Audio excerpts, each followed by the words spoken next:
मित्रों, आज की कहानी बहुत ही ज्ञानवर्धक कहानी है। आज की कहानी छोटी है, लेकिन इसमें बहुत बड़ा रहस्य छुपा हुआ है। अगर आपने इस कहानी को ध्यान से सुन लिया तो आज आपको एक ऐसी जानकारी मिलेगी, चाहे कोई वस्तु हो या दिमाग, इनका इस्तेमाल पूरी तरह से करना चाहिए। साथ ही अपने पास मौजूद सामान का मोह समझना ज़रूरी है। व्यर्थ हताश होने से काम नहीं चलता है। चलिए दोस्तों, जानते हैं इस कहानी का क्या उद्देश्य है और हमें इससे क्या प्रेरणा मिलती है, क्या शिक्षा मिलती है। तो दोस्तों, आप सभी मित्रों का हमारी इस कहानी के चैनल पर बहुत बहुत स्वागत व अभिनंदन है। मित्रों, कहानी ध्यान से सुने और ज्ञान को अर्जित करें।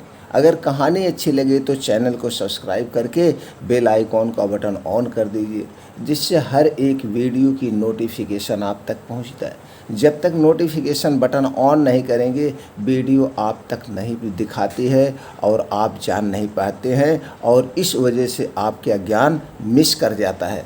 तो दोस्तों, चलिए शुरू करते हैं। मनसा गांव में एक लोहार राम गोपाल रहता था। उसका एक भरा पूरा परिवार था, लंबी फैमिली थी, जिसका लालन पालन करने के लिए उसे कई बार दिन रात काम करना पड़ता था। रोज की तरह आज भी काम पर जाने से पहले राम गोपाल ने अपना खाने का डिब्बा बांधने के लिए अपनी पत्नी से कहा। पत्नी जब डिब्बा लेकर आई तो राम को गोपाल ने कहा, मुझे आज आने में थोड़ा देर हो जाएगी, शायद मैं रात को ही आऊँ। इतना कहकर राम गोपाल अपने काम पर निकल गया। काम पर जाने का रास्ता एक जंगल से होकर गुजरता था। वहाँ जैसे ही राम गोपाल पहुँचा, उसे कुछ आवाज़ सुनाई दी। जैसे ही राम गोपाल कुछ पास गया तो उसने देखा कि एक साधु भगवान का मंत्र जपने के साथ ही हंस रहा है।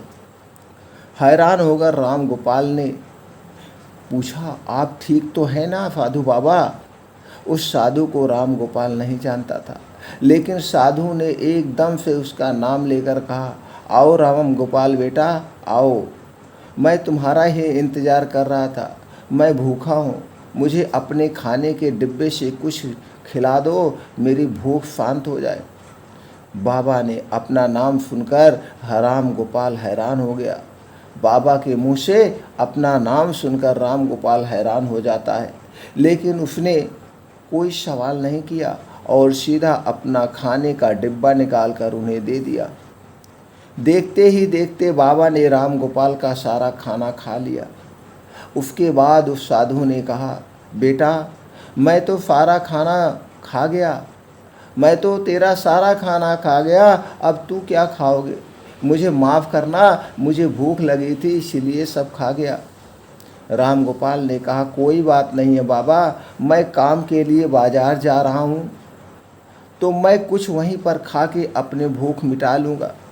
यह सुनकर उस साधु ने राम गोपाल को खूब आशीर्वाद दिया और भेंट के तौर पर एक हथौड़ा दे दिया। राम गोपाल ने कहा, आपका आशीर्वाद काफ़ी है, मैं इस हथौड़े का क्या करूँगा, इसे आप ही रख लीजिए।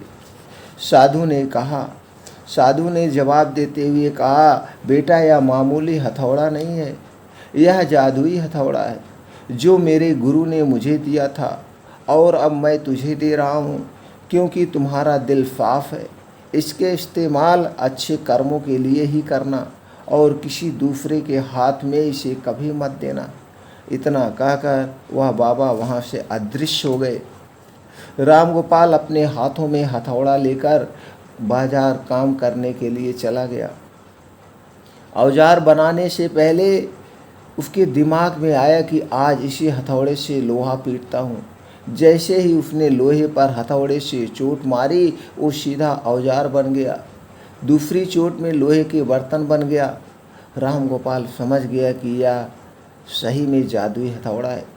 वो जो बनाने के लिए जो सोच के साथ लोहे पर वो चोट मारता, लोहा सीधा वही बन जाता था। जादुई हथौड़े की वजह से राम गोपाल का काम जल्दी खत्म हो गया और वह अपने साथ ही उस जादुई हथौड़े को घर ले आया। इसी तरह रोज़ राम गोपाल उस हथौड़े से जल्दी काम खत्म कर लेता और कई बार ज़्यादा बर्तन बनाकर उन्हें गांव के लोगों को भी बेच देता था।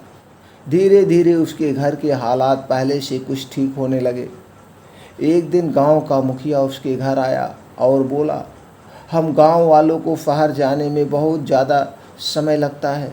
हमारे जो गांव वाले हैं शहर जाते हैं, बहुत ज़्यादा समय लगता है। क्या तुम अपने हथौड़े से गांव और शहर के बीच आने वाला एक पहाड़ तोड़ने में मदद करोगे? इससे बीच में एक सड़क बना लेंगे और गांव से शहर का सफ़र आसान और छोटा हो जाएगा। मुखिया की बात सुनकर राम गोपाल ने उस जादुई हथौड़े से उस पहाड़ को तोड़ दिया। मुखिया और गांव के लोग बहुत खुश हुए और उसे खूब शाबाशी दी। पहाड़ तोड़ने के बाद घर लौटते समय लोहार के मन में हुआ कि इस जादुई हथौड़े से मेरा काम जल्दी हो जाता है, लेकिन कुछ ज़्यादा फ़ायदा तो नहीं हो रहा है। इसी सोच में डूबे हुए लोहार घर जाने की जगह दुखी होकर जंगल की तरफ चला गया। उस जंगल में वहीं साधु बाबा लोहार को दोबारा दिखा। लोहार ने उन्हें अपने मन की सारी बातें बता दी। साधु ने कहा, इसका उपयोग सिर्फ औजार और बर्तन बनाने व पहाड़ तोड़ने तक सीमित नहीं है। इससे तुम अपने मन का कुछ भी बना सकते हो और किसी भी कठिन चीज़ को आसानी से तोड़ सकते हो। राम गोपाल ने अच्छे से साधु बाबा से उस जादुई हथौड़े को इस्तेमाल करने का तरीका सीखा। उसके बाद राम गोपाल ने बहुत धन कमाया। आज राम गोपाल एक अमीर आदमी बन गया है।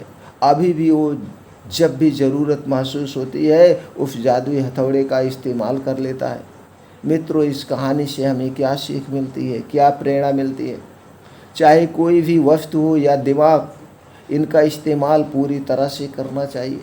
साथ ही अपने पास मौजूद सामान का मोल समझना चाहिए। हमका क्या महत्व है, व्यर्थ हताश होने से काम नहीं चलता है।